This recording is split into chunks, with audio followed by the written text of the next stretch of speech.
Դրամարկղի մուտքի օրձեր փաստաթուղթ լրացնելու համար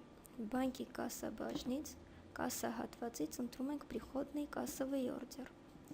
Ավելացնում ենք նոր փաստաթուղթ սեղմելով «Создать սեղմակ»։ Ընտրում ենք գործարքի տեսակը «Оплата от покупателя» մուտք գնորդից։ Ավելացնում ենք կոնտրագենտին գործընկերոջ դաշտից ընտրելով լույս ՍՊ։ Գումարը, որը պետք է մուտքագրվի։ Եթե տվյալ գործընկերոջ վրա դրված է պայմանագիր, ապա անվանացանկի դաշտում այն ավտոմատ կերպով ավելանում է։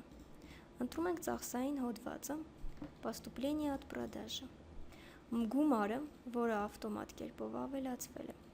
Ընտրում ենք պարտքի մարման տեսակը «Автоматически», «По документу» կամ էլ ընդհանրապես չմարի։ Ընտրում ենք «Автоматически»։ Հանում ենք ԱԱՀ-ի հատվածը, ավելացնում հաշիվները, պարտքի հաշիվը,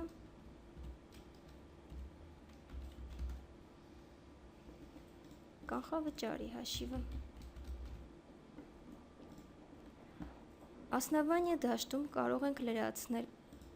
գումարի մուտքագրման փաստաթղթի հիմքը։ Ենթադրենք